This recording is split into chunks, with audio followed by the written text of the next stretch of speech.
जागृत होय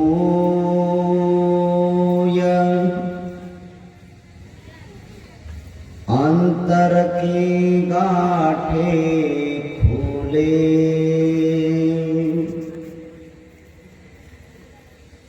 मानस निर्मल होय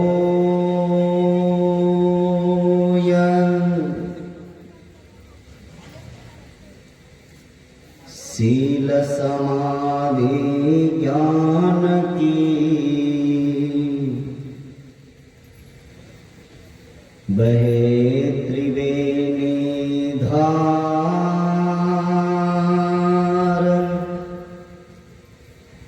डुबकी मारे सोती रे हो भव सागर पार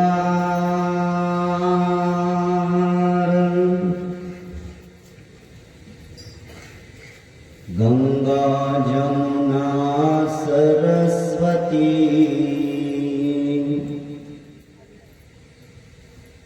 शील समाधि ज्ञान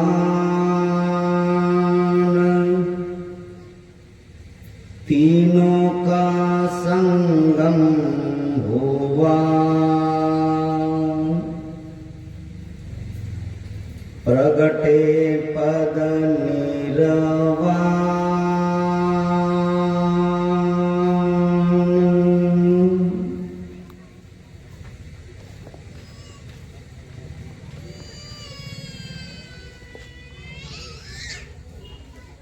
मानव सुखी जीवन जगण्यासाठी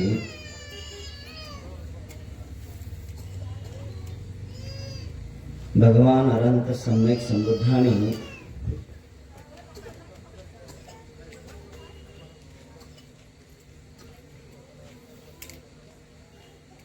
जो काही शीलाचा मार्ग सांगितला,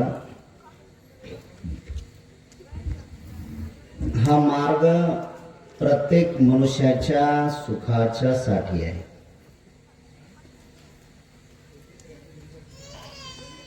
जो जो पालन करेल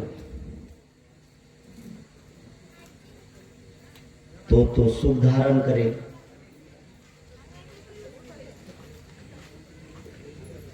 वारंवार आपलं भगवान अनंत सम्यक संबुद्ध या जगातले एकमेव महापुरुष असे आहे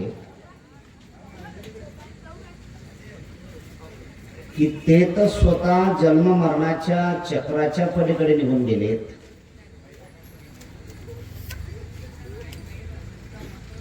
आणि कितीतरी करोडो लोकांना, अब्जो लोकांना त्यांनी या मार्गावर आणून ठेवलं. त्यांचा धम्माचा साक्षात्कार त्यांना झालेला आहे.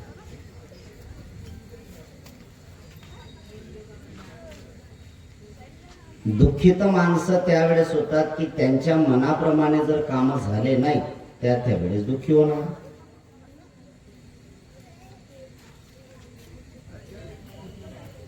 दुःखाचं कारण दुसरं कोणी नाही आहे.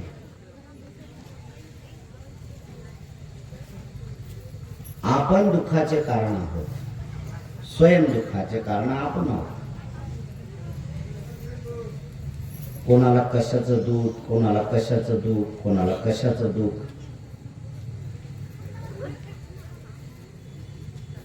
दुसरा कोणीच नाही आहे. भगवान अनंत सम्यक संबुद्धांनी जाणीवपूर्वक सांगितलेलं आहे, न माता न पिता न बंधू न सखा,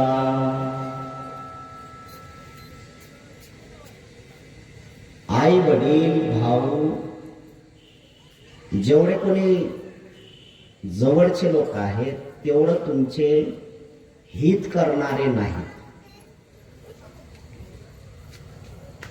तेवढं हित तुमचं चांगल्या कामावर मन लागणे आणि कुशल कर्म करणे, चित्त प्रसन्न करणे, हे त्या सगळ्या लोकांपेक्षा, आई वडिलांपेक्षाही जास्त तुमचं हित साध्य करते.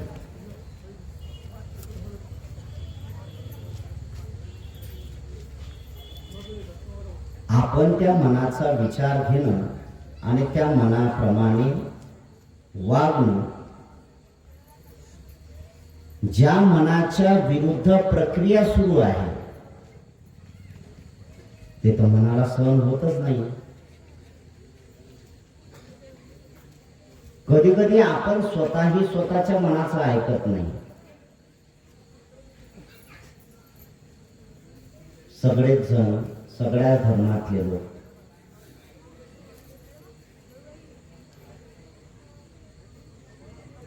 जेवढे मायबाप आहेत ते सगळे मायबाप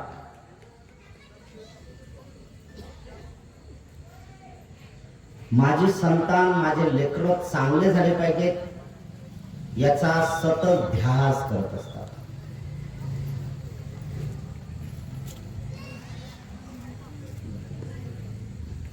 माझं लेकरू खोटं बोललं नाही पाहिजे,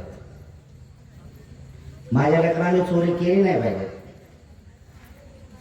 माझा मुलगा वाईट व्यसनाला बळी नाही पडला पाहिजे, माझ्या मुलाकडून मुलींकडून हत्या नाही झाली पाहिजे, वाईट कर्म झाले नाही पाहिजे. सगळेचे सगळे लोक माझं लेकरू चांगलं व्हावं यासाठी खूप प्रयत्न करतात, लेकरू चांगलं होण्यासाठी प्रयत्न करतात. चांगलं झालं पाहिजे आणि मग लेकरं चांगले बनावे यासाठी, कारण लहानपणातच किंवा बाल्य अवस्थामध्ये असताना तुम्ही सगळ्या गोष्टी त्याला व्यवस्थित हाताळण्याचा प्रयत्न करतात. वेळ आला तर त्याला मारणे आहे, मारण्याचा हेतू असा आहे की ते चांगलं बनलं पाहिजे. आणि बहुतांश लोक याचा जास्त उपयोग आपल्या जीवनामध्ये करत असतात की लेकराला मारणे, शिव्या घालणे, धमकावणे.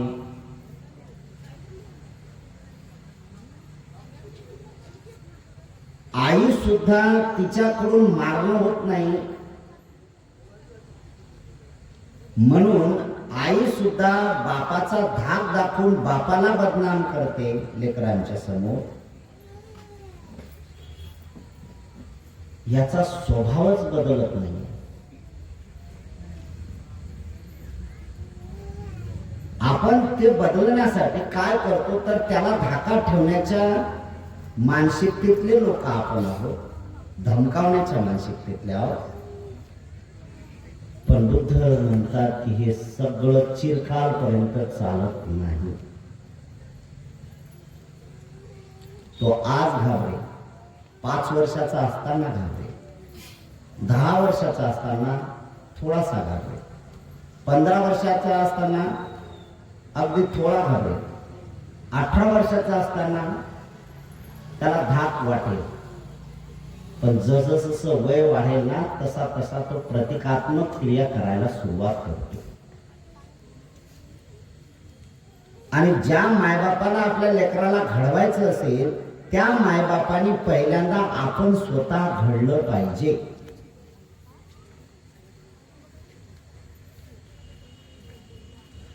लेकरं घडत नाही आहेत, लेकरं हे अनुकरणीय आहे. लेकराला घडवण्याची काही गरज नाही आहे. लेकराला घडवण्याची काही गरज नाही आहे. ते घडतात, फक्त मायबापांनी घडणं महत्वाचं आहे.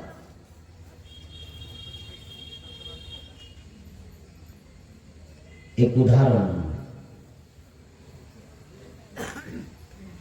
की आम्ही लेकराला काय शिकवतो त्याचा परिणाम काय होतो. मी लेकराचं उदाहरण देत आहे याचा अर्थ तुमच्या मनाच्या संबंधी बोलत आहे.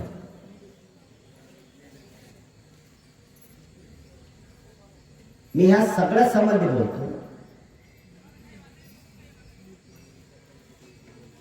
की ज्या वेळेस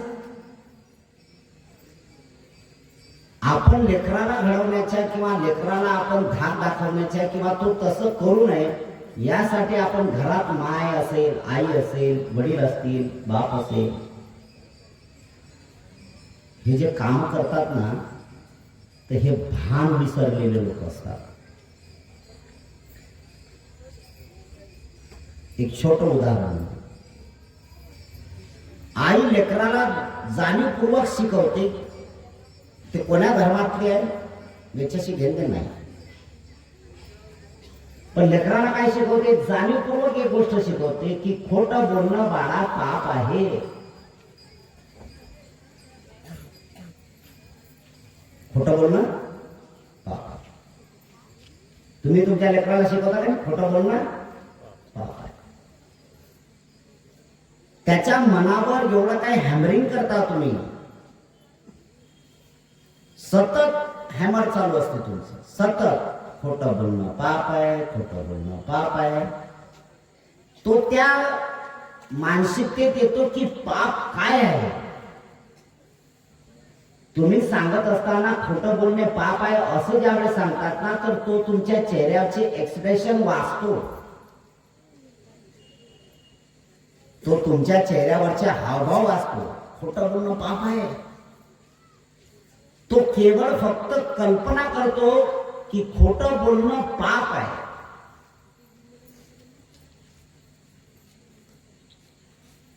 पण वस्तुस्थिती किंवा सत्य परिस्थिती बघितली, ही आई लगेच सकाळी लेकराला सांगते की बाळा खोटं बोलणं पाप आहे. शेजाऱ्याचे व्यवहार काही झाले असेल तर याची आई शिकवत असताना त्या आईने याला लगेच सांगितलं की बाळा खोटं बोलणं पाप आहे. आणि त्या क्षणामध्ये शेजारी बाई आली आणि आल्यानंतर तिला काहीतरी वस्तू पाहिजे म्हणून दरवाजातून ते हाक मारते की आहेत का घरात. त्यावेळेस सहज आई बोलते की बाळा काकूला सांग मग मी घरात नाही.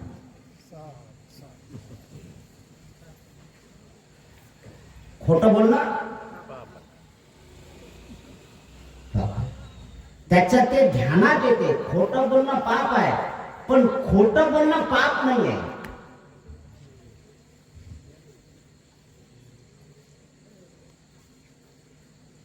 धर्म धर्म तो सब कहे,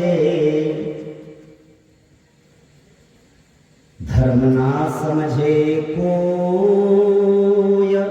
शब्द बिचारा क्या करे, अर्थ ना समझे कोय.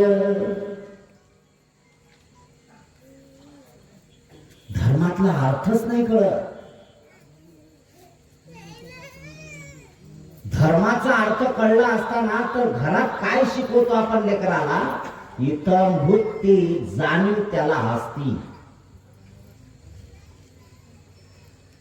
लोकांनी हा लय पागलपणा केला हो. अलीकडच्या या लोकांमध्ये लय पागलपणाचे लक्षणं आले आता. आता थोडस टीकात्मक बोलतो.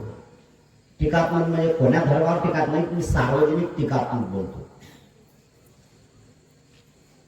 खोटं बोल म्हणजे एवढं काय धार्मिकतेचं हे दाखवतात की केवळ फक्त देखावा दाखवण्या इतपत लोकांची वृत्ती झाली आहे. विशिष्ट पेहराव करणे, विशिष्ट काही करणे. मी लय धार्मिक आहोत तर एवढे काय हातात गंडे धागे दोरे मानलेले असतात की विचारू नका. त्याच्याकडे बघितल्यानंतर असं वाटतं की बापरे काय एवढा धार्मिक. मी धार्मिक आहो याची खून दाखवण्यासाठी लोक हे देखावा करतात.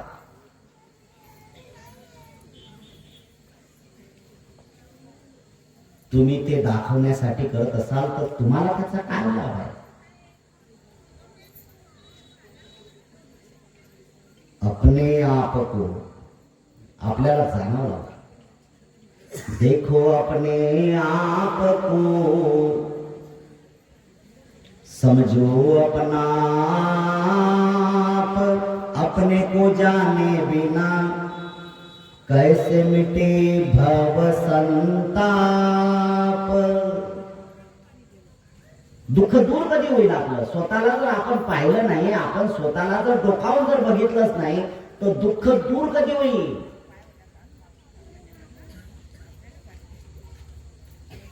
ज्या ज्या व्यक्तीला असं वाटतंय की मला दुःख आहे, या व्यक्तीने बाहेर दुःख शोधण्याची गरज नाही आहे. तुम्ही बाहेर शोधताय हे सगळं, आणि बाहेर शोधून काहीच मिळत नाही. अनेक संत पुरुषांनी सुद्धा उपदेश केलेला आहे. अनेक संत पुरुष आहेत आणि अनेक धर्मातले संत पुरुष आहेत. संत पुरुष ज्या वेळेस असतो ना, जे संत पुरुष असतात, मी कालचं जाणीवपूर्वक सांगतो, संत कोण आहे की ज्याने राग द्वेष मोह जाळला. संत तो आहे की त्याला ना जगण्याची आस आहे ना मरण्याची लालसा आहे. आता हा एक पागलपणा आहे. कंटाळा येतो. काय काय लोक म्हणतात, अरे मला लय कंटाळा आला, आता असं वाटतंय मरावंच वाटतंय. अरे जीवन अनमोल आहे माणसाचं. सहजासहजी माणसं जन्माला येत नाही.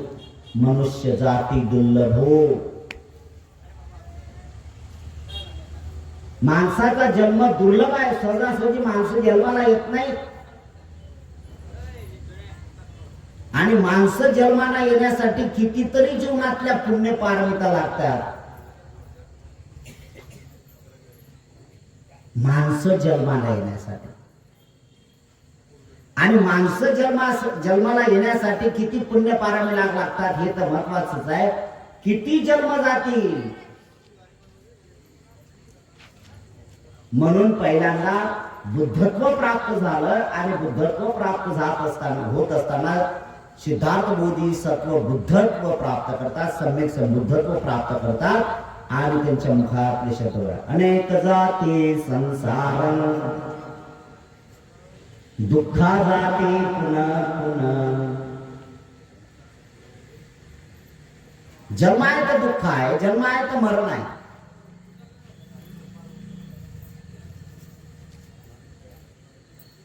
तुमचा टर्म कधी येतो माणसाचा कोणाला माहित आहे? घड्याळाचा काटा आहे, घड्याळाचा काटा आहे, तो काटा फिरत गेला. ते जरी तिन्ही काटे एकत्र आले, ज्यावेळेस 12 वाजतील त्यावेळेस काट्यावर काटे येतील.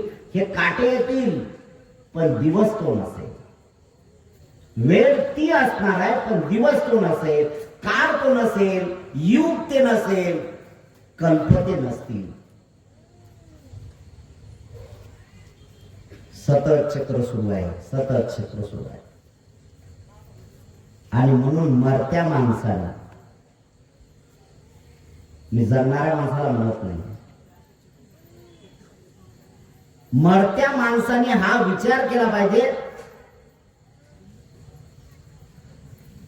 की जर मी पुन्हा जन्माला आलो तर मनुष्य लोकांमध्ये मला जन्माला येता यावं. यासाठी पहिल्यांदा जर काय करायचं असेल तर पहिल्यांदा मनुष्याचं जीवन सुरक्षित ठेवण्यासाठी त्याने या 5 शिलाचं तंतोतंत पालन करणे. जन्म येतील नाही येतील ते तुमच्या हातात नाही, माझ्या हातात नाही. हे तर कर्मावर डिपेंड आहे. कर्मफल आहे ते. आणि या कर्मफलावर आपल्याला आहे, आपण तुमचे कर्म कसे हे फक्त प्रत्येक व्यक्तीला माहित आहे की आपले कर्म कसे आहेत. कर्म होत राहतात, अजाणपणाने कर्म होत राहतात. सावध नसताना कर्म बनत राहतात. आणि जे जे सावधपूर्ण कर्म करतात ते तर भयानक डेंजर कर्म असतील. पण सावधगिरीने जो माणूस जीवन जगत असेल आणि तो कर्म करत असेल सावधगिरीनं, त्याला ती समजदारी असेल की या कर्मामुळे मला दुःखच भोगावं लागेल. आणि जर दुःख मला भोगता आलं, अरे तर माझं संसारण सुरू होईल, माझं संसारण सुरू होईल. एक मेणबत्ती दुसऱ्या मेणबत्तीला पेटवली, तिचा उजेड तिचं सतत सतत सतत सुरू. हे सांगता येणार नाही. म्हणून सावध राहा, म्हणून जागृत राहा. सगळ्या धर्मातल्या लोकांनी जागृत राहा की माणसासारखे माणसावानी माणसानी माणसाशी व्यवहार करायला शिका. मी पुन्हा पुन्हा तीच गोष्ट आहे आणि ही गोष्ट सगळ्याच लोकांना खटकते. पुन्हा पुन्हा तीच गोष्ट सांगतो मी, भक्तीने मुक्ती मिळत नाही राजे हो. हा पागलपणा डोक्यावर चढून घेऊ नका. तुमच्या अगोदरही भक्ती करणारे खपलेत, मुक्ती नाही मिळाली. मुक्ती जर प्राप्त करायची असेल तर म्हणून तुकोबाराया ते म्हणतात, याच देही याच डोळा पहा आपल्या मुक्तीचा सोडा. जिवंतपणी मुक्ती साधता आली पाहिजे. मेल्यानंतर तर मुक्ती धाम मध्ये तर सगळेच जाळून खाक करतील, त्याला काय होत आहे. तुकोबाराया काय म्हणतात, याच देही याच डोळा पहा आपल्या मुक्तीचा सोडा. आणि बुद्धही त्याला दुसऱ्या भाषेत बुद्ध काय म्हणतात, निब्बाण. बुद्ध त्याला मुक्तीला काय म्हणतात, निब्बाण म्हणतात. निब्बाण निब्बाण म्हणजे निब्बाण दुसरं तिसरं काय, जिवंतपणी निर्वाण प्राप्त होते. जिवंतपणी निर्वाण. कधी अनुभव घेण्याचा प्रयत्न केला, निर्वाणाचा साक्षात्कार होईल ते, पण पहिल्या स्टेप तर आपण सुरू केल्या पाहिजे. पहिली स्टेप तर आपण सुरुवात केली पाहिजे. निर्वाणाची पहिली डुबकी तर लावण्यावर केली पाहिजे. आठ अंग का आर्य पथ, शुद्ध धर्म का पंथ, हे जाणलं पाहिजे ना. कदम कदम चलते हुए करे दुःख का अंत. जोपर्यंत तुमचं दुःख कमी होत नाही, जोपर्यंत तुमचं दुःख जळत नाही, जोपर्यंत दुःख तुमचं संपत नाही, जोपर्यंत दुःख उत्पन्न होत नाही, तोपर्यंत निर्वाणाचा साक्षात्कार होणेच नाही.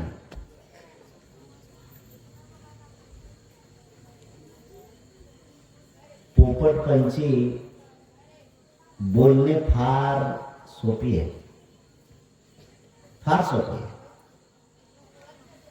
अनुभव घेणं कठीण आहे. अनुभव घेणं कठीण आहे. आणि ज्याला अनुभव आला, अनुभव आल्यानंतरही त्या अनुभवातून तो शिकत नाही, त्या अनुभवाला जाणीवपूर्वक तो तोडत नाही, त्या अनुभव आल्यानंतर त्याला तो सोडत नाही, त्याला कसं काय निर्वाण प्राप्त होईल? नाही म्हणा. त्याच्यात त्यांनी बदल केला पाहिजेत ना. एक उदाहरण, दारू पिणाऱ्या माणसाला सुद्धा दारू पिण्याचा कंटाळा येतो हो. काय या गावात दारू पिणारे लोक आहेत, बोलता बोलता ते म्हणत नाहीत का की मला लय दारूचा कंटाळा आला? एवढं कधी कधी तर ते भाव विभोर होतात आणि दारूत रडतात आणि सांगतात सगळ्यांना, अरे माझी दारू सोडावा, असं पण बोलतात. कंटाळा त्यांनाही प्यायला येतो. पण पळविया वळण सकळ इंद्रियासी नाही बदलत. जे बदलत नाही ते दुःखात आहेत. जे बदलत नाही ते दुःखात आहेत आणि जे बदल करतात ते दुःखाच्या पार होतात. एक उदाहरण दुसरं,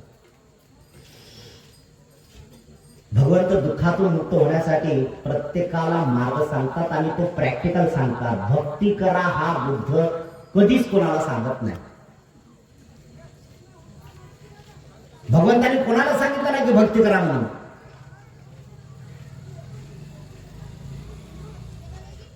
वक्कली नावाचा जो ब्राह्मण पोरगा होता ना, इतिहासामध्ये सगळ्यात महत्वाच्या गोष्टी लिहिलेल्या आहेत.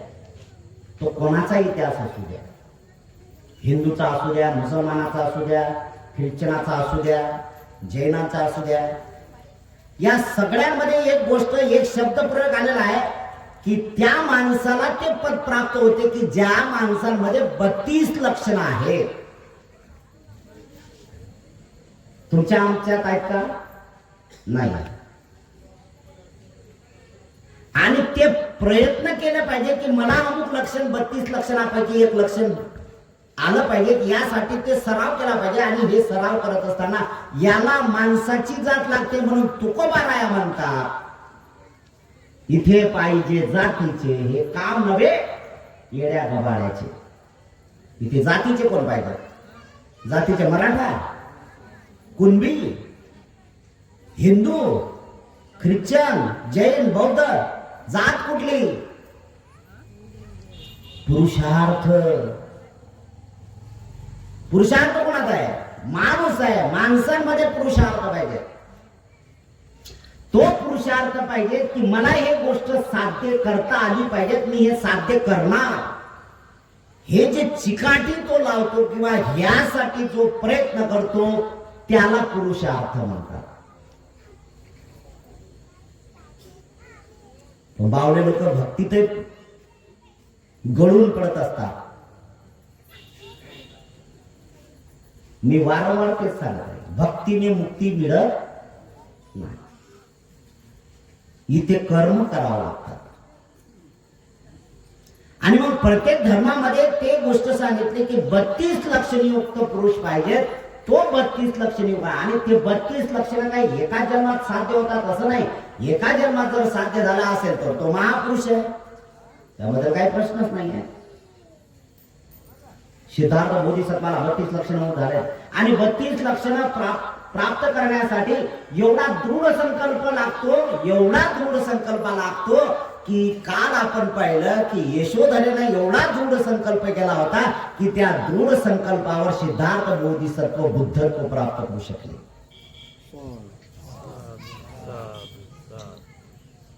एकमेकाला गुंतून घेणं खूप महत्वाचं आहे.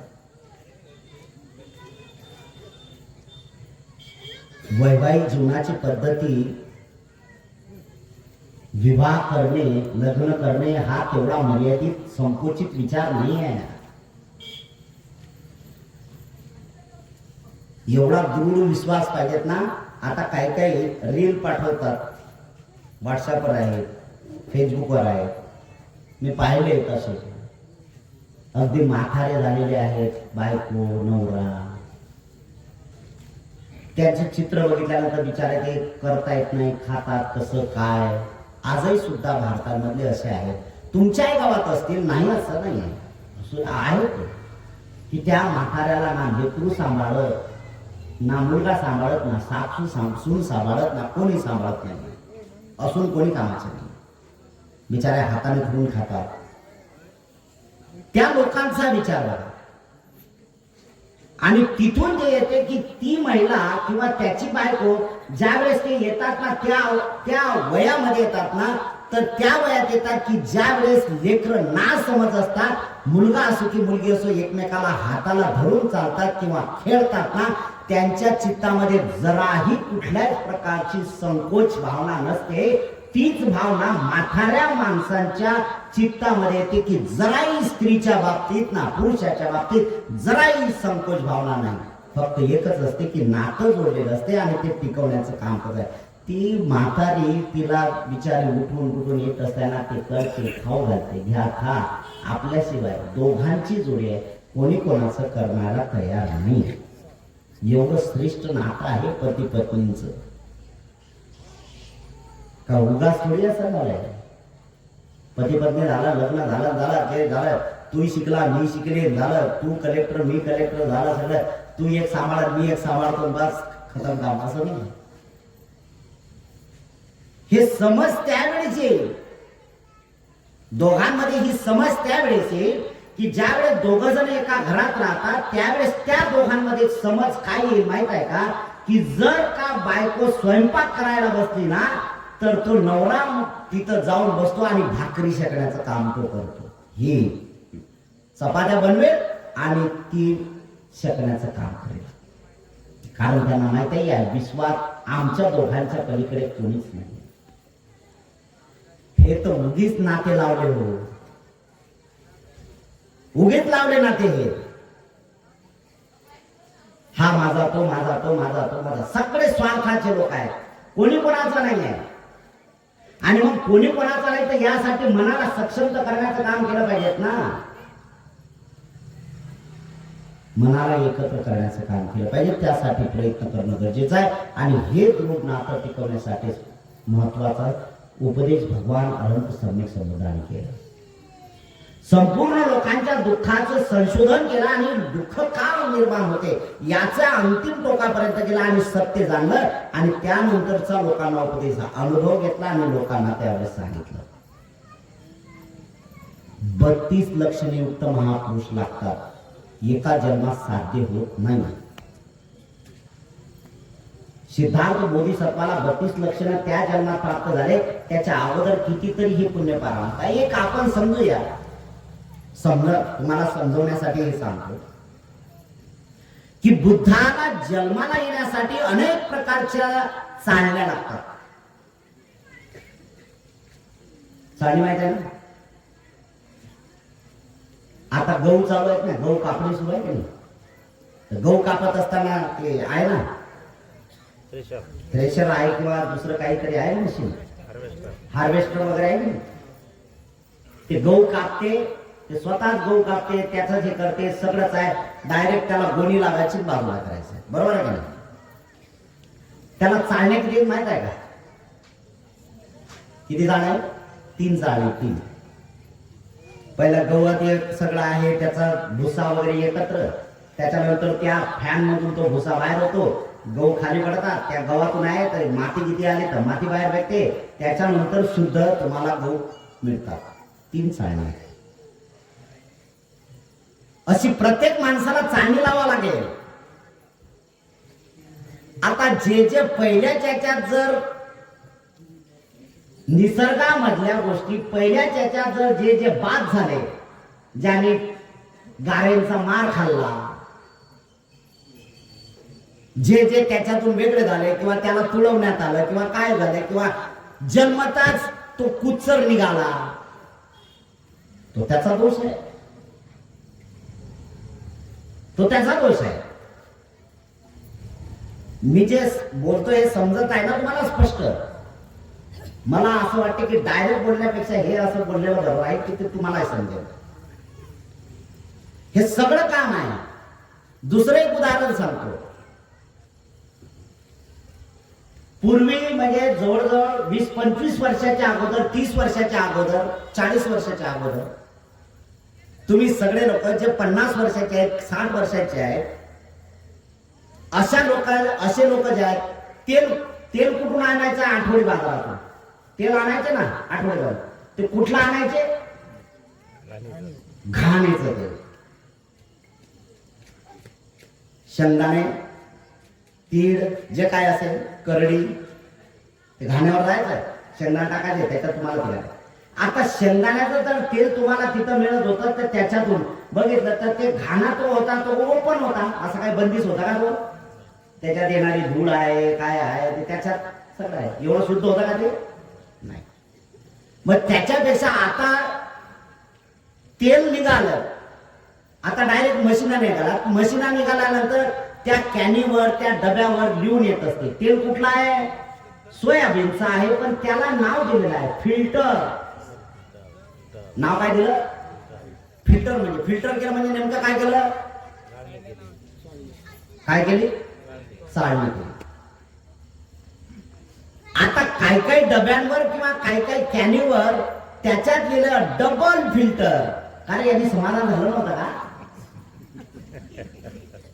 आलंय ना? काय लिहिले असते त्याच्यावर? Double filter. म्हणजे याचा अर्थ काय? समजा माणसाला सुद्धा अशी चाळणी लावावी लागते शुद्ध बनण्यासाठी. बुद्धाला जन्माला येण्यासाठी हीच चाळणी लावा लागते.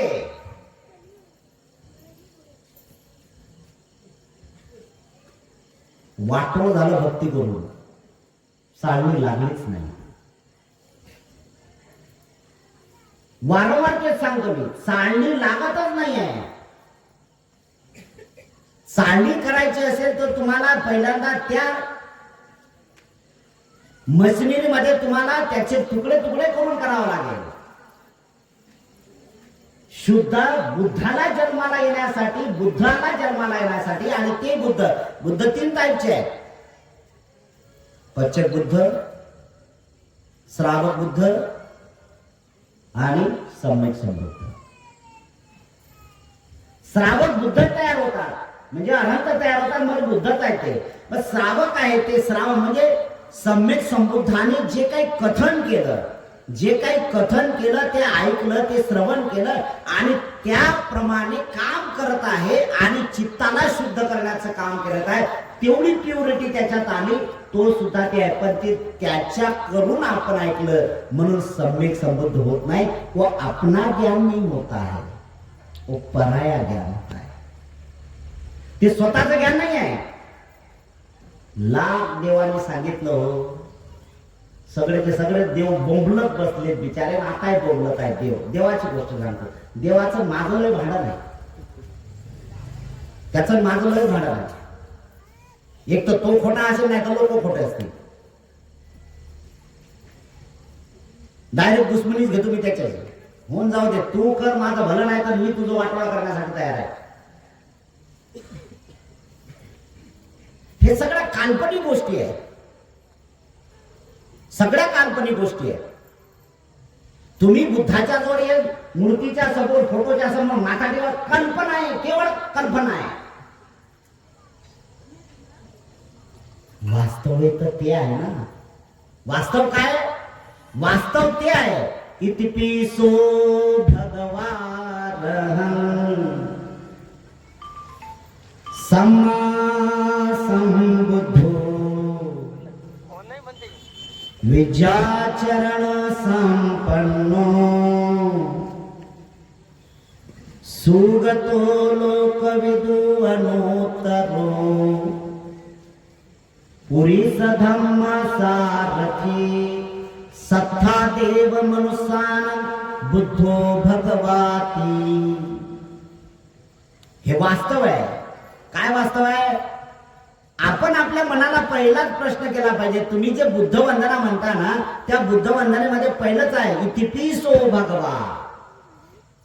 किती सुरुवात केली, कोण भगवान? की ज्या भगवानामध्ये हे 9 गुण असणं महत्वाचे आहे. इतिपिसो भगवा, भगवा आहे तो. कासे पितांबर. कधी पंढरीला गेला का? पंढरपूरला नाही. माझ्यापेक्षा काळा आहे तो.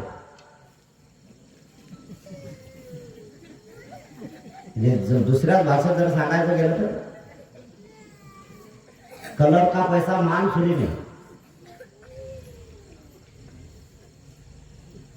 पांडुरंग, काळा कुट्ट नाव दिलं पांडुरंग. मी जाऊन आलो, आता पण मागाय गेलो मी. मला मुक्काम करायचा होता तिथं. ते उत्खनन झालं होतं ना, आता भगवंताची मूर्ती सापडली होती ती, त्यावेळेस मी तिथं होतो.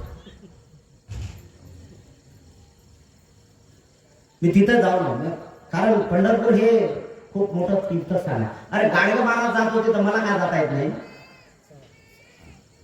गेलं पाहिजे, गेलं पाहिजे. काय सत्य आहे ते शोधलं पाहिजे. काळा शहर आहे पण नाव पांडुरंग आहे. पांडुरंग.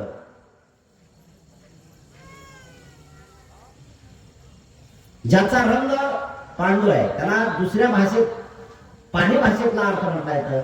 त्याला एक महत्वाचा आहे कमळधारी. कमळधारी म्हणजे हे बीजेपी नाही बरं, हे विचित्र लोक आहेत. कमळधारी म्हणजे भटीजी बीजेपीचा प्रचार करतात का काय असं नाही. लय जपून बोलावं लागते. आता तर लय जपून बोलावं लागते, कारण आजूबाजूला सगळे लोक कानमुडी करून आहेत आणि विशेषतः विरोधक तर टपलेलेच आहेत. हा कधी ग्रीप मध्ये येतो तेच बघायचं आहे. जाणीवपूर्वक तर जे जे स्वतःला पदाधिकारी म्हणणारे ते तर बिलकुल हातात पेनच घेऊन आहेत. बावल्यांचे लक्ष नाही, समजत नाही, मतीचा अर्थ नाही समजत त्यांना. मूर्ख लोक आहेत तसे. असो, तो भाग नाही. कमळ आहे. बुद्धाच्या संबंधी या कमळाचा अर्थ स्पष्ट करण्यात आला आहे. भगवंताला 5 स्वप्न पडलं, त्या 5 स्वप्नापैकी एक स्वप्न हे पडलं की ते झोपलेले आहेत आणि 2 हात सरळ केलेले आहेत, एक इकडे गेला एक तिकडे गेला, डोकोवर खाली.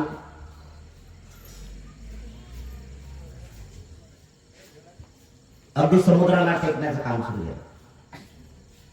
तर बुद्ध ते येतात, तर बुद्ध कुठे येतात, तर रस्त्याने जर चालले तर या दलदलीमध्ये संसार रूपी जन्मामध्ये जरी आले, ते संसारीमध्ये बुद्धाला जन्म घ्यावा लागेल ते केवळ लोकांमध्ये. बरं हे पण लक्षात घ्या,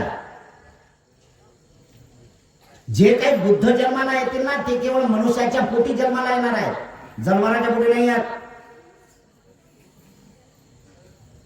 इथे पाहिजे जातीचे. आता मनुष्य कोण ते एक महत्वाचं आहे.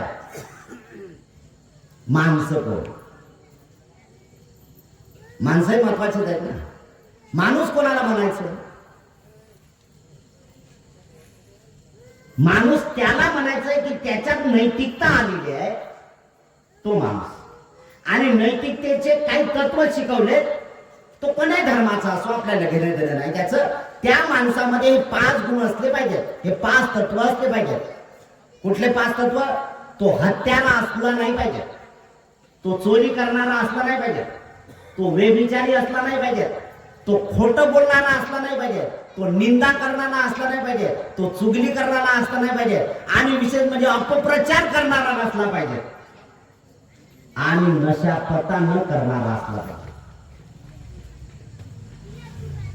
ज्या ज्या माणसाला माणूस म्हणून उठून उभा राहायचं असेल त्या माणसाला हे 5 तत्व अंगीकारावंच लागतील. हिंदू असला काय, मुसलमान असला काय, तरी सुद्धा काही फरक नाही. ज्या दिवशी तुम्ही हत्या केली त्यावेळेस तुम्हाला माणसामध्ये किंमत नाही आहे. एक उदाहरण, जर समजा शाब्दिक वाद चालू आहे, तर जे जे चांगले लोक आहेत, शाब्दिक वाद आहे, शाब्दिक भांडण सुरू आहे. आपण तुम्हाला समजेल या भांडण, शाब्दिक भांडण सुरू आहे. शाब्दिक भांडण म्हणजे काय? लगेच तुमच्याजवळ आला तर शिव्या देणं सुरू आहे. आता लगेच समजून, हा याला शिव्या देतो, तो त्याला शिव्या देतो, हे भांडण, शाब्दिक भांडण. आता ज्याने शिव्याच नाही ऐकल्या, तो शिव्यापासून दूर झाला, तो थांबेल का तिथे? तो अलग झाला. पण ज्याला शब्दाच्या शिव्या लय प्रिय आहे, ते तर कमरेवर हात देऊन मस्त गेली आहे, याने लय चांगली गेली. त्या दोघांचा भांडणाचा आस्वाद तुम्ही घेणारे होता. धर्मरंग ऐसा चढे दुजान छेडे रंग. त्याचे भांडण आपल्याला लय इंटरेस्ट. माणसाचं लक्ष नाही आहे, बिलकुल नाही आहे लक्ष. समजदार व्यक्ती त्या भांडणापासून जर आपल्याला लय जर गावातला चांगलाच असेल तर तो हा विचार करते की या शाब्दिक परिणामाचा लगेच दुसरा परिणाम होऊ शकतो, म्हणून तो मध्यस्थी करण्याचा प्रयत्न करतो. जर मध्यस्थी केली, मध्यस्थी झाला तर शांत वातावरण होईल. जर त्याचं ऐकलं नाही तर तो सटकून बाजूला होईल आणि मग नंतर घातापाताची प्रक्रिया होईल. समजा शांती झालं तर तो माणूस त्याला काय म्हणेल, काय राव या माणसाला समजून सांगतोय, काय माणसं आहेत का, काय म्हणतात ते, हा शिव्या घालतो माणूस, हा माणूस आहे का? कोण आहे? तुला 2 आहेत, त्याला 2 हात आहेत, तुला 2 डोळे आहेत, त्याला 2 डोळे आहेत, तू बोलतो चांगलं तसा तोही बोलतो, त्याला नाक आहे, त्याला हात आहेत, पाय आहेत, शरीरयष्टी जशी त्या तशीच आहे, सगळं तर सारखं आहे ना. पण सगळं सारखं असल्यानंतरही मुखातून शाब्दिक बोलत असताना अशुद्धता आहे, बिलकुल शुद्धता नाही आहे. ज्याच्या वाणीमध्ये शुद्धता नाही तो माणूस नाही आहे.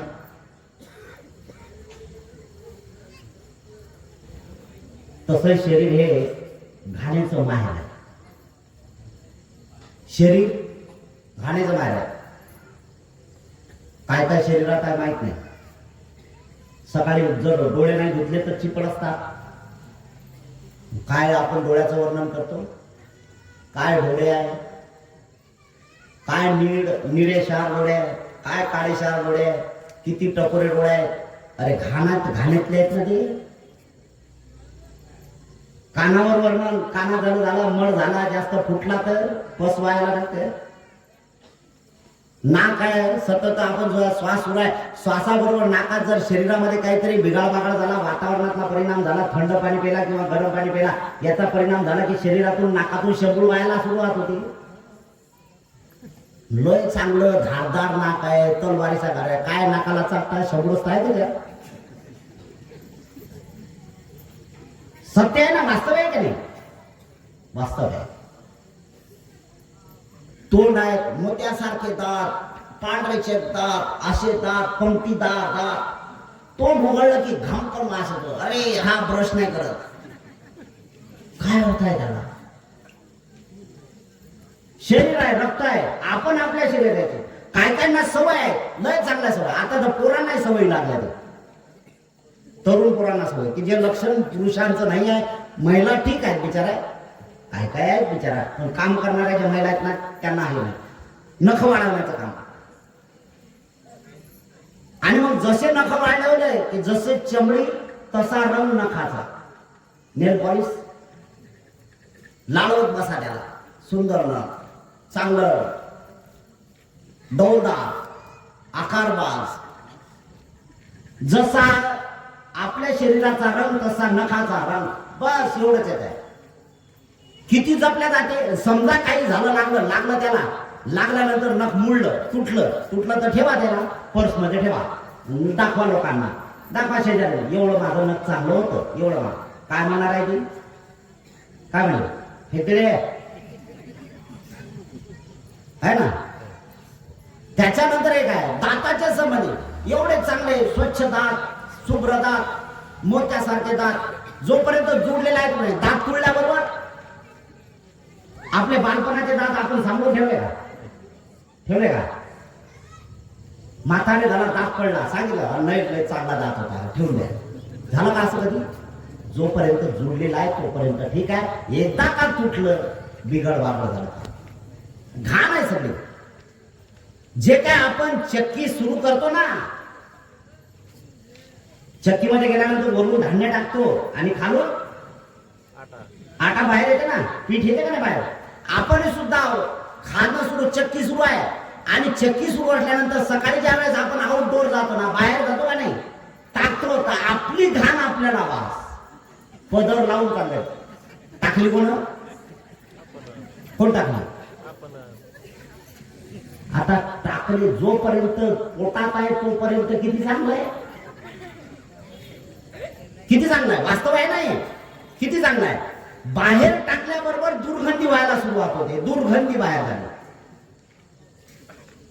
आणि ते तुमचीच घाण आहे, तुम्हीच करत. काय माणसं आहे. अरे जे 24 तास पोटात आहे त्याचा नाही घाण असे.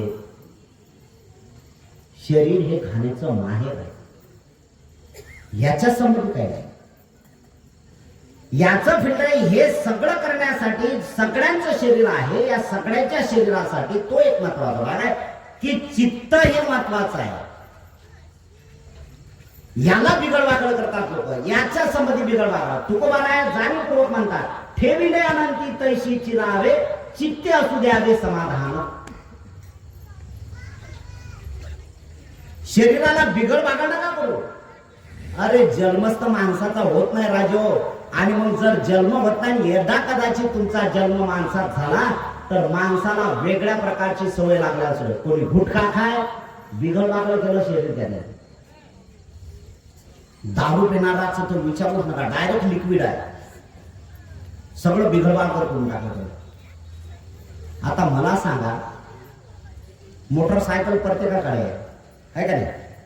आता मोटरसायकल प्रत्येकाकडे आहे तर त्याला काय टाकता तुम्ही मोटरसायकल? पेट्रोल. पेट्रोलच्या ऐवजी दुसरं पाणी टाका ना, काय होईल?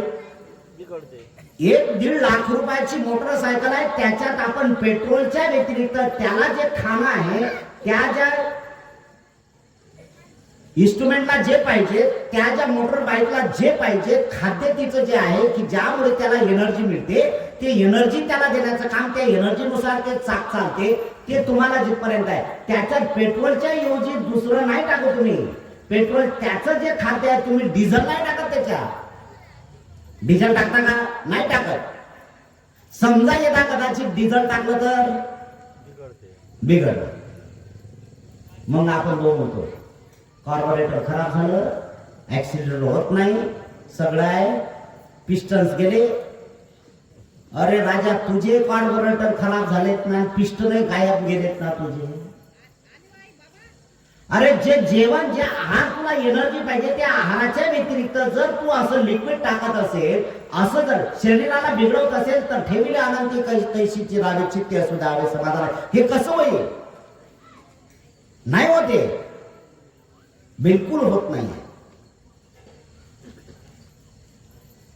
शरीर जर टिकवायचं असेल तर आहार हा महत्वाचा पाहिजे. आहार जर चांगला आहार असला तर सगळ्या गोष्टी व्यवस्थित होऊन जातील. पण लोक बिचारे समजत नाही, अज्ञान आहे. त्यांना कितीही सांगा. मी एवढं बोलत आहे तर काही लोकांच्या, काही पेनाराच्या मनामध्ये एक सवाल तयार होत असेल, एक प्रश्न तयार होत असेल. हा लय चरचर करून राहिला फोन माईकवर, याच्या काय बापाचं पेतो? आता माझ्या काय बापाचं पेता, तुम्ही तुमच्या बापाची पेता, तुम्हीच तुमचे. मला फक्त एक लक्षात ठेवा राजे हो, मी त्याचा साक्षीदार आहे की नांदेडला मी जे शिबिर घेतलं भीमवाडीमध्ये, त्या भीमवाडीमध्ये मी महिला अशा पाहिजे की ज्या 24 वर्षाच्या मुली, मी जवळजवळ 40 मुली विधवा पाहिल्यात रे. किती? 40 मुली विधवा भीमवाडीमध्ये. शिबिर तिथं घेतलं, सक्सेस केलं की ज्या नांदेडमध्ये भीमवाडी म्हटलं की साधा सुद्धा तर माणूस राहू द्या, अरे एवढा खोली त्या रस्त्याने एकटा खोली जात नाही. दिवसा ढोळ्या त्याला लुटत होते ते लोक. फक्त पेने 40 मुली विधवा, 40 वय वर्ष त्यांचं 24. अरे नकारे त्या दुसऱ्याच्या लेकीला फसवू. अरे दुसऱ्याला जाऊ द्या, तुमची पत्नी झाली, त्या पत्नीचा तर विचार करा. त्याच्यातून जे एखादं मुलगा जन्माला आलं असेल तर ते मुलगा जन्माला आल्यानंतर अरे त्या मुलाच्या भविष्याचा तर विचार करा. त्याच्या अंगावरचं बापाचं छत्र कमी होईल ना. त्याने कोणाला बाप बनायचं आहे? एवढी समजदारी नाही आहे, चालण्या नाही आहे. हे जसं काढलं तसं वाया गेलं का, द्या फेकून, काही कामाचं नाही. आणि असे लोक मेले की यांचं कुठे गती होईल? यांची दुर्गतीच होईल. खालच्याच लोकांमध्ये जन्माला आले, हे तर पशु पक्ष्यांच्या जन्मामध्ये येणारे लोक आहेत. आणि हे जर का त्यामध्ये पडले, समजा एक चक्रव्यूह, याला ऐकावं लागेल बघा. एक उदाहरण म्हणून, महाभारत वाचलं तुम्ही? ऐकलं का? शेवटचा काळ बघितलं का महाभारताचा? तुम्ही बुद्ध लोक, महाभारताचं तुम्हाला काय घ्यायचं? तुमचं तर तुम्हाला समजलं नाही तर हिंदू धर्मातला महाभारत काय समजणार आहे ना? अभिमन्यूची आई ज्या वेळेस गरोदर होती, अभिमन्यू पोटात होता. हे उदाहरण वास्तविक आहे ते तुम्ही जाणून घ्या. ज्यावेळेस अभिमन्यू पोटात होता त्याची आई हुक्के देत होती, म्हणजे हुंकार देत, कथा ऐकत होती. उद्देश तो होता की मुलांमध्ये, आणि चक्रव्यूहामध्ये तो पडला. त्याच्यातून बाहेर निघायच्या दिवशी बाहेर कसं पडावं हे टेक्निक सांगायच्या दिवशी जो कथा सांगणारा होता, त्या कथा सांगणाऱ्याने बघितलं ही तर सासू झोपली आणि ही झोपल्यानंतर हुंकार कोण देते, तर आतला गर्भातला हुंकार जो आहे त्याने तिथं बंद केलं. चक्रव्यूहातून बाहेर काढण्याचं बंद सांगितलं. आता हे मला माहित नाही, मर तसाच. खूप महत्वाच्या गोष्टी आहेत हे माणसाला समजण्यासाठी, हे उदाहरण जे आहेत ना हे समजण्यासाठी आहेत. आणि हे समजदार समजून घेणं महत्वाचं आहे की मला काय, तरी मी परत त्याच्यावर येतो. भक्तीने मुक्ती मिळत नाही. या देवाची पूजा करा, त्या देवाची पूजा करा, याची आरती म्हणा, त्याचे कीर्तन करा, त्याचे भजन म्हणा. अरे याने कोणाचं भलं झालेलं नाही. जो करणार आहे तोही अधोगतीला चालला आहे. चित्त समाधान नाही ना. चित्त समाधान करायचं असेल तर समाधीचा मार्ग अवलंबावा लागेल, आणि समाधीचा मार्ग जर तुम्हाला प्राप्त करायचा असेल तर वर्तमान काळामध्ये शील पालन करावं लागेल, सदाचाराचं जीवन त्याला जगावं लागेल. त्याला हत्यार बनता येणार नाही, त्याला चोरी करताना चोर माणूस असता कामा नये, तो व्यभिचारी असता कामा नये, तो दारू नशा गांजा पता जे काय असेल धर्माच्या नावावर अफू चरस सगळे त्यांनी सोडलं पाहिजे. आणि सगळ्यात महत्वाचं आहे की तो खोटं नाटक बोलणारा नसला पाहिजे. इथं तर धर्माच्या नावावर चालतात. दुःख या गोष्टीचं वाटते. पुन्हा एक गोष्ट सांगतो तुम्हाला, मला जे सांगायचंय ते मी लगेच येतो बरं त्याच्यावर. तुम्ही जे विसरला असेल ते माझ्या ध्यानात आहे. हे तेवढंच महत्वाचं आहे. मी माझ्या प्रत्यक्ष डोळ्यांनी पाहिलं. 18 वर्षाचा पोरगा कावड मध्ये आला. 4 वर्षापूर्वीची घटना सांगतो मी, पाचुरात घडलेली घटना सांगतो. 4 वर्षाचा. कुठल्या गावचं होतं? मेडशीचं. कावड मध्ये एवढा गांजा पेलेला होता ना आमचा बाबा, भान विसरला, अंगावर पाणी टाकत होता आणि वरती बांबू लावला. ते भोलेची मूर्ती घेऊन जायचे, ते भोलेच्या मूर्तीला इलेक्ट्रिक शॉक लागू नये म्हणून त्यांनी काय केलं, ओला केला. त्याला अंगावर पाणी टाकत होते, ओला बांबू घेतला आणि वरून पाणी सुरू आहे. त्याने ते तार जसे वरती केले तसे सेकंदात मेला. आणि विशेष म्हणजे आई बापाला फक्त एकटंच होत होते. मूर्ख लोक म्हणत होते की तो देवाला आवडला. अरे साक्षात गांजा पेला ना राजा तो. भान नव्हतं ना त्याला, बुद्धी भ्रष्ट झाली होती ना त्याची. जर धर्माच्या नावावर लेकर म्हणायला लागले तरी पागल सारखे लोक बोलायला लागले, त्याला अर्थ काय? भक्तीनं मुक्ती मिळते? ते मायबाप किती दुःखी आहेत माहित आहे? एकुलते एक होता ना, मायबाप किती दुःखी आहे. हा शुद्ध पागलपणा आहे.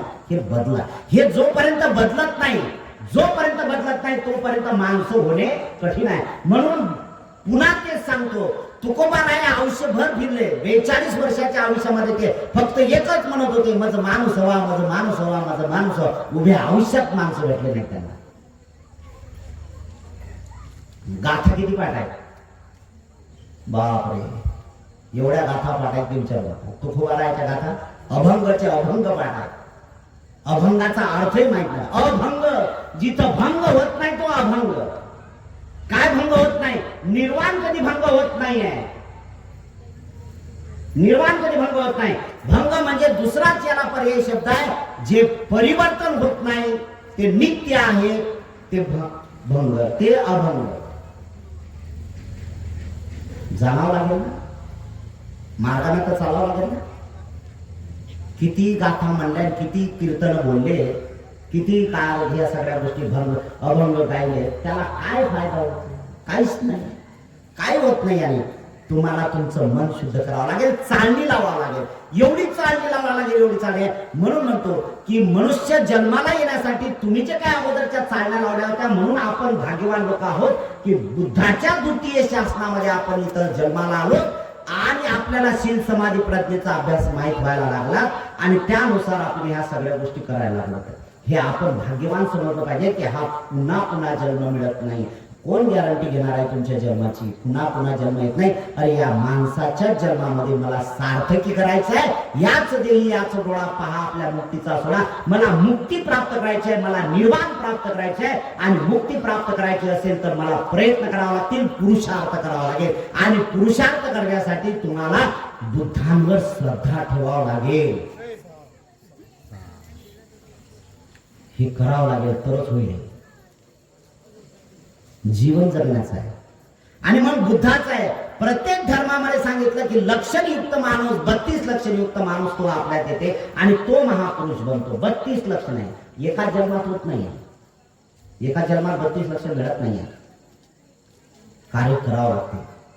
मग इतिहासामध्ये ऐकलं, तो तरुण ब्राह्मणाचा मुलगा, वक्कली नावाचा मुलगा, त्यांनी इतिहास वाचला की बुद्ध कोण आहे, ज्याच्यात 32 लक्षणं आहेत, ज्याचे लाक्षणिक 32 आहे. शरीरावर स्पष्ट स्वरूपाचे 32 लक्षणे दिसणारे आहेत. ते 32 लक्षणे, अरे हा बुद्ध आहे. बस हे त्यांच्या इतिहासामध्ये त्यांनी वाचलं, केवळ वाचलं, ऐकलं. त्यांनी काय ऐकलं, काय वाचलं तर बुद्धाच्या संगतीमध्ये किंवा बुद्धाच्या शाळेमध्ये, बुद्धाच्या सावलीमध्ये जर आम्ही राहिलो तर आम्हाला मुक्ती मिळेल, पुन्हा पागलपण. भगवंत त्याच्या गावात गेले, शाळेकाकडे बघितल्यानंतर अरे बापरे एवढे सुंदर. जसे गावात आल्यानंतर साक्षात सूर्य गावात आला आमच्या असं वाटायला लागलं. चारिका करत असताना हे पोरग खेळतंय आणि त्यांनी बघितल्यानंतर सांगितलं बुद्धाच्या पाठीमाग आला आणि सांगितलं तुम्ही बुद्ध? हा सम्यक संबुद्ध आहे. अरे बस. गेला आईकडे, वडिलांकडे गेला, ब्राह्मणाचं लेकरू आहे. गेला आणि सांगितलं की मला बुद्धाच्या सानिध्यात जायचं, मला परमिशन द्या. घेतली परमिशन, दिलं. बुद्धाने सांगितलं की मला तुमच्या सोबत यायचं आहे, मलाही सुद्धा भिक्षू बनवा. भगवंत म्हणले काय हरकत नाही, ये भिक्खवे, ये रे भिक्षू, चल बाबा. घेतलं भिक्षू, घेतलं, झालं. चिवड दिला, आश्रमात गेले, श्रावस्ती जेतवनामध्ये गेले. एक दिवस सगळे भिक्षू आपापल्या कामामध्ये गुंतलेले आहेत. सगळेचे सगळे भिक्षू आपापल्या कामात गुंतलेले आहेत. सगळे, कोणी ध्यान करते, कोणी झाडांना पाणी टाकते, कोणी साफसफाई करते, कोणी कचरा उचलून फेकते. आपापल्या कामात पूर्ण व्यस्त लोक आहेत. आणि हा बावला आला, इकडे तिकडे पाहिलं, भगवंताच्या जवळ अभिवादन केलं, बसत राहिला, बघत राहिला. काय बघते? शरीर बघते, फक्त शरीर. 32 लक्षणाचं शरीर, 32 लक्षणाचं शरीर बघणं सुरू आहे, बाकी काहीच नाही आहे. भगवंताने लगेच ओळखले की हा बिघडत चालला. भगवंत काय म्हणतात? बाळा ध्यान कर. हा बाबा ध्यान आहे, 32 लक्षणाचं ध्यानच आहे ना, लक्षणाचं ध्यान आहे, प्रॅक्टिकल काय नाही. दुसऱ्या दिवशी, तिसऱ्या दिवशी भगवंताने त्याला बोलावलं, झापलं त्याला. मूर्खा, जसं तुला शरीर आहे तसं मला शरीर आहे. माझ्या शरीरात बदल, जसं तुझ्या शरीरात जे आहे तसंच माझ्या शरीरात. माझ्यात काय बदल आहे तर मी माझ्या मनाचा शुद्ध अभ्यास केल्यामुळे माझ्यातले जे काही दुर्गुण आहेत ते गळून पडलेत. माझ्या सद्गुण आहेत, या सद्गुणाचा प्रभाव आहे या शरीरावर उमटलेला आहे. तुलाही सुद्धा असं बनता येईल. फक्त हे बनण्यासाठी तू केवळ फक्त माझी पूजा करणे किंवा माझ्या सावलीत राहणे म्हणजे तुला ते प्राप्त होईल असं नाहीये. माझा धर्म काय सांगतो, माझी शिकवण काय सांगते, मी काय शिकवतो, मी हे शिकवतो. पूजा नको करू, मी जो मार्ग सांगितला तो साक्षात चालण्याचं काम कर. झालं. अरे तुझ्या नंतर येणारे लोक आहेत, पाठीमागे येतात, अनंत होतात, जीवनमुक्त होतात, जन्म मरणाच्या चक्रातून पुढे जातात. तू तिथल्या तिथंच राहशील नाही. दुसरं एक अत्यंत महत्वाचं बुद्धाचं एक आदर्शवत उदाहरण आहे की बुद्ध कोणाला हाताला धरून मुक्तीच्या मार्गाला नेत नाहीत. लक्षात घ्या मी काय सांगितलं. बुद्ध कोणाला हाताला पकडून त्या मार्गावर न्यायचं काम करत नाही. बुद्ध म्हणतात मी जो मार्ग सांगितला, जो जसाचा तसा तुला ऐकायचा आहे आणि ऐकल्यानंतर प्रॅक्टिकल तसं करायचं आहे तर तुला प्राप्ती होईल. तुला प्राप्ती करायची असेल, मी सांगतो तसं साक्षात जीवनात उतरव तर लाभ. 25 वर्ष, किती? 25 वर्षे सावली सारखा आनंद भगवंताच्या सोबत आहे. आणि तसाही त्यांचा चुलत भाव होता. एक चमत्कार केला असता तर शकंदात मुक्ती मिळून टाकली असती. पण चमत्काराचा मार्ग नाही. डायरेक्ट सांगितलं भगवंतांनी. कितीदा तिथे सांगितलं, अरे राजा तू जरी माझा सेवक असलात ना, अरे पण मी जे सांगतोय तुझ्या नंतर येणारे लोक आहेत, अरे मुके नाही भगवान, मला फक्त तुमची सेवा करायची. बुद्ध म्हणतात सेवा तर लाभ आहे. सेवा केल्यानंतर तुम्हाला जे काही लाभ होणार आहे तेच आहे. तुम्ही भक्ती करताना तर तुम्हाला जो काही तो लाभ होणार आहे. कुठला लाभ होणार आहे? तुमचं चित्त तेवढ्या पुरतं स्थिर होईल. पण रागातून, द्वेषातून, मोहातून मुक्त नाही होणार तुम्ही. जरासं तुम्हाला कोणी बोलायला लागलं की चिडचिडी करणार, मला बोलतो. मनाचा अभ्यास करावा आणि तो अभ्यास करण्यासाठीच महत्वाचा आहे. म्हणून बुद्धाने सांगितलं की अरे शेवट आहे तुझं लक्षण झालं खूप महत्वाचं आहे, याच्यातून तर तुला मुक्तीच मिळणार आहे. पण मुक्ती प्राप्त करायची असेल तर तुला खऱ्या अर्थाने प्रॅक्टिकल जीवन जगावं लागेल. मी चमत्कार करणारा नाही, मी मोक्षदाता नाही, मी मार्गदाता आहे. मोक्ष तो आपण प्रयत्न करायचा आणि मिळवायचा आहे. निर्वाण आपण प्रयत्न करायचा आणि मिळवायचा आहे. मी सांगतो म्हणून निर्वाण प्राप्त होत नाही. म्हणून या जगातला एकमेव महापुरुष असा आहे की ते स्वतः म्हणतात मी सांगतो म्हणून तुम्ही नाही, तुम्ही स्वतः अनुभव घ्या. इथं तर मी पाहिलेलं आहे, इथं तर म्हणतात मी देवाचा प्रेषित आहे, मी देवाचा अमुक आहे, मी सगळा आहे आणि माझी पूजा केल्याशिवाय, मला खुश केल्याशिवाय तुम्हाला प्राप्त होत नाही. तुला कोण सांगितलेले दलाली करायला? भक्त तयार होतात ना, भक्त आहेत माहिती आहे ना. भक्त हे तुमच्या धर्माच्या नुसार भक्ताचे आहे, पण त्याला जर व्यवहारिक म्हटलं तर हिंदी शब्द प्रयोग केला जाते. इंग्रजीमध्ये त्याला एजंट म्हणतात. एजंट तेवढं काही वाटत नाही तुम्हाला, पण हिंदीत जर बोललं तर बापरे आगच आग होत आहे. हिंदीत एजंटला काय म्हणतात? दलाल. दलाल म्हटलं की शब्द आम्हाला देतात, मला दलाल म्हणताय, मग एजंट आहेस राजा तू. आणि सुधारी शब्द भक्ती. तू कोण आहेस? भक्त आहेस. तुला लाभ नाही. पहिल्यांदा भक्ताला खुश करावं लागते, त्यानंतर कुठे गद्दी होतात. मी हे जाऊन पंढरपूरला त्या एका बळव्याला बोलले नाही होती. एका बळव्याला मी स्वतः बोललो होतो, तुमची काय गरज आहे? तो पांडुरंग आमचा आहे, त्याचं आमचं नातं आहे ना. मग त्याचं आमचं नातं आहे, तू कोण मध्ये उलटा पडला? माझी भक्ती कमी पडली तर तो दूर जाईल. म्हणजे तुझ्यात एवढा पावर आहे का की तो मी तुला खुश केलं की एवढा पावर आहे का? मी व्यभिचारी असलो, खोटं बोलणारा असलो, चुगल्या करणारा असलो, निंदा करणारा, अफवा करणारा असलो, दारू पिणारा असलो, गांजेड्या पिणारा असलो, सगळं करणारा असलो, आणि तुला खुश केलं की तू माझ्यावर खुश होईल, असं आहे का काही? याची काय गरज आहे? ज्यावेळेस हे मानवाचं पहिलं लक्षण, ज्यावेळेस ज्याच्यावर तुमची श्रद्धा आहे त्याच्यावर तुम्ही, आणि ज्याच्यावर श्रद्धा आहे त्यामध्ये तिसरा जर टपकत असेल तर समजून चला हा भ्रम आहे, शुद्ध भ्रम आहे, आणि हा तुम्हाला कधीच मुक्तीच्या मार्गापर्यंत नेऊन सोडू देत नाही. म्हणून बुद्ध म्हणतात मी मोक्षदाता नाही, मी मार्गदाता आहे. मी सांगतो तशा प्रकारचं जीवन जगायला सुरुवात करा. हे तेच महत्वाचं आहे. आणि म्हणूनच यासाठी आपण धर्माच्या नावावर काय शिकवतो? काय शिकवतो आपण? हे करणं पाप आहे, ते करणं पाप आहे, आणि सर्रासपणे आपण करत राहतो. त्याला काय म्हणायचं आहे? सर्रासपणे चालू आहे आमचं, याच्यात काही दुसरं काही नाही. सर्रासपणे, सर्रास, सतत हे पाप आहे. खोटं बोलणं पाप आहे, खोटं बोलणं सुरूच आहे.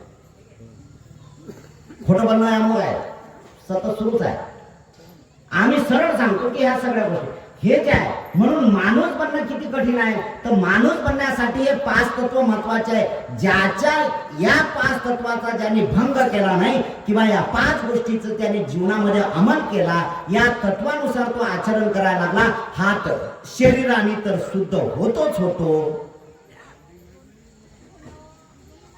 तो मुक्तीच्या मार्गालाही सुद्धा लागू शकतो. आणि अशा लोकांचा पूर्ण मनावर विश्वास असतो की मी कुठलंच पाप केलं नाही तर याला पूजण्याचा काय अर्थ आहे? मला मी पूजू कशासाठी? ज्याचा स्वतःच्या मनावर विश्वास नाही त्यांनी पूजन पाजा करण्याची कामं सुरू करा. हे तेवढं. हे करायचं. म्हणून तुमच्यावर तुम्ही विश्वास करायला ठेवला पाहिजे की मी किती विश्वास करते माझ्यावर, की मी अमुक शिलाचा भंग करत नाही, मी अमुक या तत्वाचं आचरण करतो. हे जोपर्यंत तुम्ही स्वतः कॉन्फिडन्सली मांडत नाही किंवा तसं करत नाही तोपर्यंत तुम्हाला शुद्ध जीवन जगता येणार नाही. बुद्धाचा मार्ग हाच तो आहे. म्हणून काय आहे की माणसं म्हणणं किती आहे कठीण आहे की जर शाब्दिक वाद झाला तर एखादा माणूस तिथं आल्यानंतर तो सांगतो, काय सांगतो की बाबा हा भांडण करताय, अरे हा काय माणूस आहे, माणूस आहे भांडण. समजा जर एखाद्याने एखाद्याच्या डोक्यात हाणलं आणि तो जर मेला तर खरंच सांगायचं तुम्ही सुद्धा तेच आहे, तुम्ही त्याला जवळ करणार आहात का? काय म्हणता तुम्ही त्याला? अरे हा खुनी आहे, हा माणसं मार आहे, हा माणूस नाही आहे म्हणताय ना. किती कठीण आहे माणूस बनणं, किती कठीण आहे. हे तर फक्त शरीराचं आहे ना. आम्ही सतत सतत मनाने माणसं तोडणं सुरू केलं, आम्ही सतत वाचेनं माणसं तोडत गेलो. शरीराने मारलंच पाहिजे किंवा त्याची हत्याच केली पाहिजे यालाच हत्या म्हणत नाहीये. एखाद्याला जर तुम्ही अपमानकारक जर बोलत असाल, त्याचा अपमान करा, त्याच्या मनाला ठेच पोचली, तो दूर गेला, तेवढीच हत्या आहे, तेवढीच हत्या आहे. एखाद्याच्या माणसाचा तुम्ही तिरस्कार करत असाल मनातून, दिसत तर नाही आहे पण तिरस्कार केला. समजा एखादा तुमच्या पंक्तीत जेवायला बसला, तुम्हाला आवडला नाही, तिथून उठला, तिरस्कार केला तुम्ही त्याचा, दुसरीकडे गेला, हावभाव बदलले तुम्ही, तेवढीच हत्या आहे ती, तेवढीच हत्या आहे. की जे प्रत्यक्ष मारतायत तेवढीच हत्या याचा आहे. तेवढंच तुम्हाला पाप भेटते, तेवढंच तुम्हाला नुकसान होते आणि तेवढेच तुम्ही मुक्तीच्या मार्गापासून दूर जाणार आहात. हे सगळं करायचं असेल तर तुम्हाला माणूस म्हणून जीवन जगावं लागेल आणि माणूस म्हणून जीवन जगायचं असेल तर 5 शिलाचं पालन करणं अनिवार्य आहे. आणि हे 5 तत्वच भगवान अनंत सम्यक संबुद्धांनी संशोधन करून या ठिकाणी केलं. बुद्धाला जन्माला येण्यासाठी जे काही चालण्या लागल्यात ना त्या खूप महत्वाच्या आहेत. 4 असंख्य 1 लाख कल्प बुद्ध सम्यक संबुद्धाला जन्माला येण्यासाठी लागतात. किती? 4 असंख्य 1 लाख कल्प. एका कल्पाची गोष्ट सांगितली. जर गणितीच्या भाषेमध्ये थोडस सांगायला गेलं तर असं म्हणतात एकावर 140 शून्य. किती? एकावर 140 शून्य तरी कल्प नाही होत. भगवंत वारंवार कल्पाची गोष्ट सांगतात. तर कल्प सांगत असताना बुद्धाला प्युरिटी किती करावं लागते, बुद्धाला किती सुरक्षित ठेवावं लागते, बुद्धाची काया किती शुद्ध ठेवावं लागते, बुद्धाची वाणी किती शुद्ध ठेवावं लागते, बुद्धाचं मन किती शुद्ध ठेवावं लागते, हे असं करत असताना एक एक एक एक एक एक एक एक एक एक पाय चालली चालली चालली चालली कितीतरी काळ 1 लाख असंख्य कल्प. 4 असंख्य 1 लाख कल्प. एक कल्प सांगतात, एक कल्प, एका कल्पाची गोष्ट सांगतात. तर भगवान बुद्धाने याच्या 2 उदाहरणं दिले. भिक्खूंना दोन्ही ठिकाणची उदाहरणं वेगवेगळे सांगत असताना भगवान अनंत सम्यक संबुद्ध म्हणतात की कल्प. एका भिक्षूने विचारलं की भगवान कल्प म्हणजे काय हो? तर भगवान बुद्ध म्हणतात भिक्षूंनो कल्प म्हणजे 1 योजन लांब, 1 योजन रुंद आणि 1 योजन खोल असा खड्डा केला. योजन किती किलोमीटरचा? काही प्रमाण आलेले आहे. काही 13 किलोमीटरचा योजन सांगतात, काही 10 किलोमीटरचा. आपण 10 किलोमीटरचा 1 योजन करू. किती? 10 किलोमीटरचा 1 योजन. 1 योजन खोल, 1 योजन लांब आणि 1 योजन रुंद. एवढा खड्डा केला आणि या खड्ड्यामध्ये तुम्ही मोहरी टाकल्या. मोहरी मोठ्या मोठ्या असतात ना, मोहरी केवढ्या असतात? एकदम बारीक असतात. तो खड्डा पूर्ण लपालप भरला आणि 100 वर्षानंतर 100 वर्षानंतर एक मोहरी काढली. एक मोहरी काढली. दुसऱ्या 100 वर्षानंतर दुसरी मोहरी काढली. ते मोरी संपतील पण कल्प संपत नाही. कल्प. दुसरं एक उदाहरण दिलं. एक योजन लांब, एक योजन रुंद आणि एक योजन उंच असा काळाशार पाषाण आहे. आणि काळाशार पाषाण असून तो पाषाण 100 वर्षांनी एकदा रेशमच्या कापडाने पुसला. 100 वर्षांनी तो दगड संपेल पण कल्प पूर्ण होत नाही. बुद्धाला जन्माला घेण्यासाठी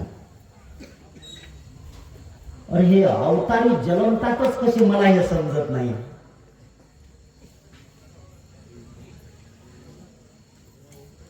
सगळ्यात महत्वाचं आहे वाणी तो वश में भली,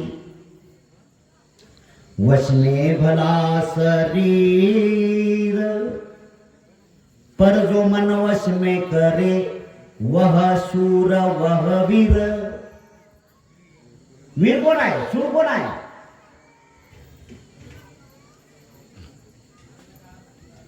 आरे म्हणून केला तोंडाला कुलूप बांधता येईल. एक अध्यक्ष होते, माझे अध्यक्ष नाही काका, मी त्यांना सांगितलं होतं बोललं ध्यान करा जरा.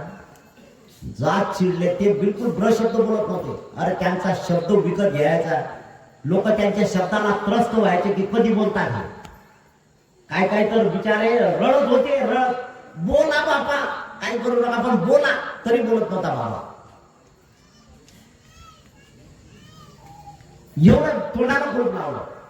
पण तोंडाला कुलूप लावणं म्हणजे याचा अर्थ वाणी तुमच्या ओळीमध्ये ठेवली, तुम्ही तुमच्या हातात वाणी ठेवली, याचा अर्थ काय? शरीराला तुम्ही जाऊ देत नाहीये. खूप चांगले आहे. वाणीवर संयम केला तर शरीरावर संयम करू शकला, काय हरकत नाही. पण मनावर संयम करणं ठीक नाही आहे. ते मनावर संयम करणं काही साधी बाब नाही आहे. ते मनामध्ये तर एवढं उथल पाथल सुरू आहे, विचारू नका.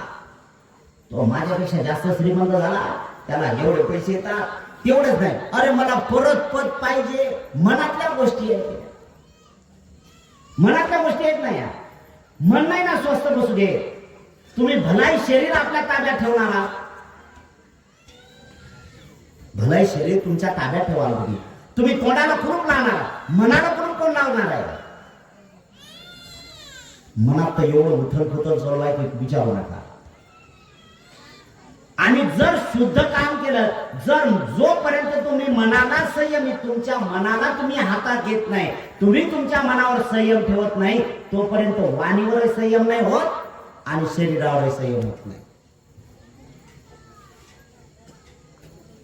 वाणी महत्वाची आहे, शरीर महत्वाचं आहे, पण या दोनपेक्षा मन हे जास्त महत्वाचं आहे.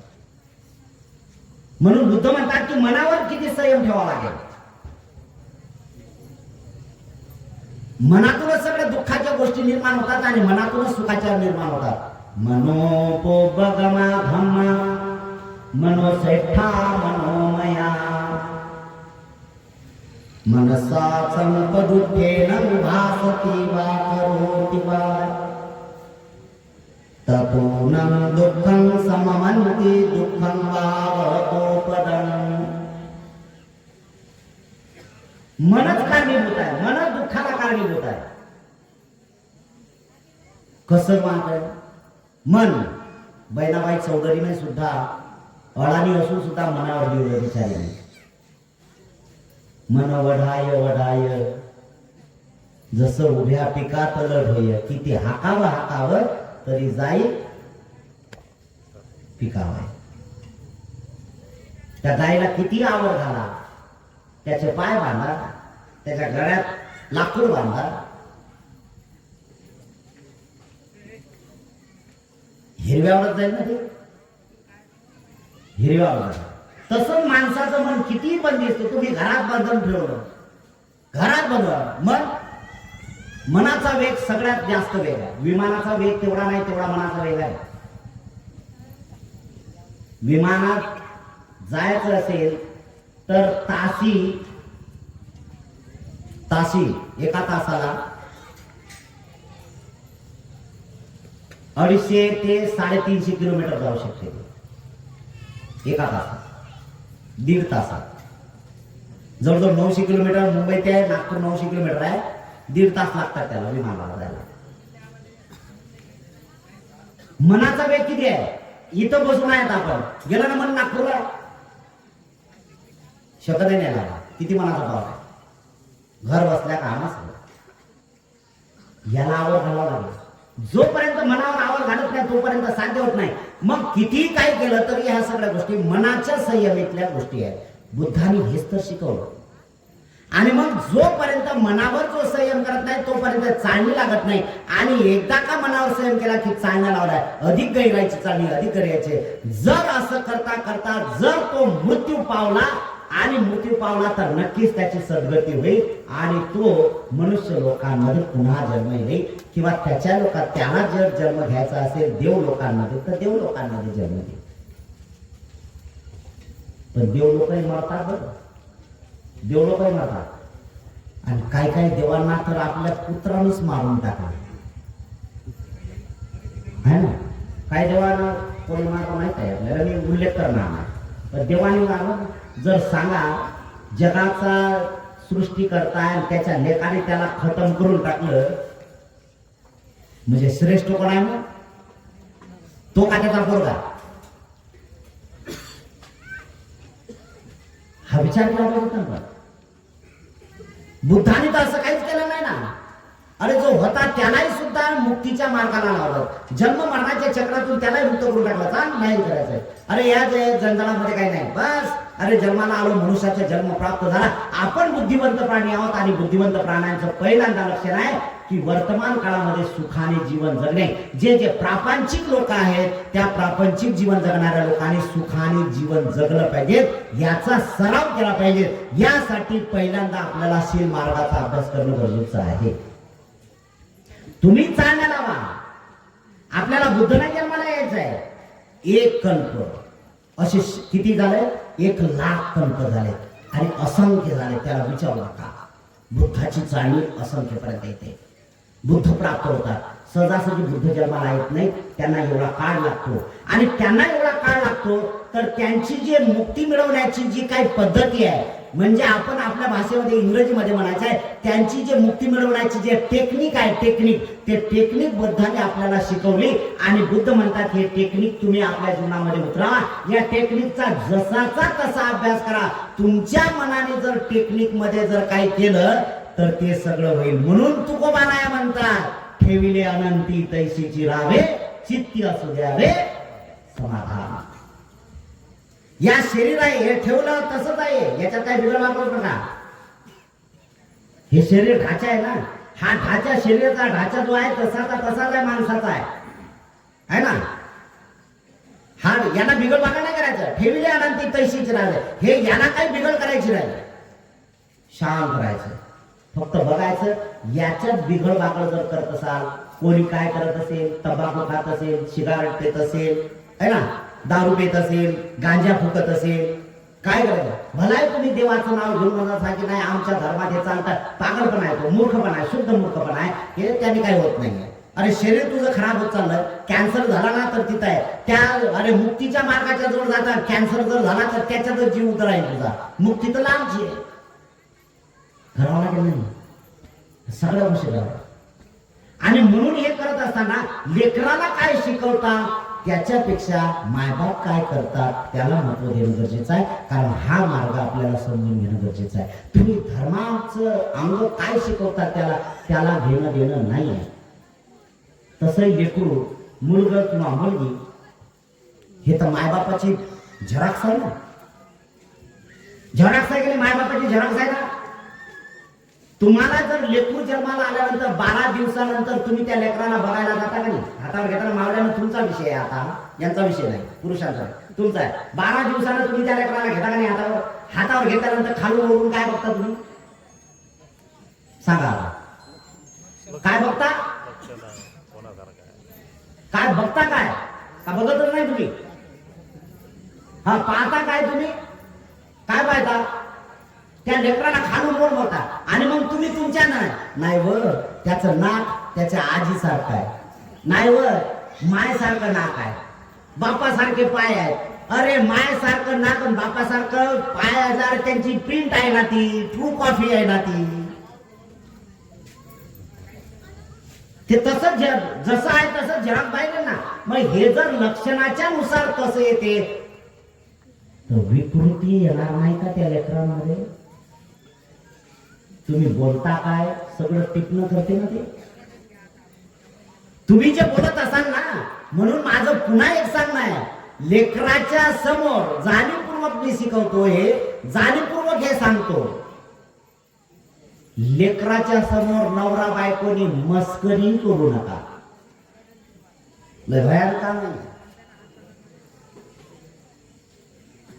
किती विचित्र आहे हा संस्कार आहे.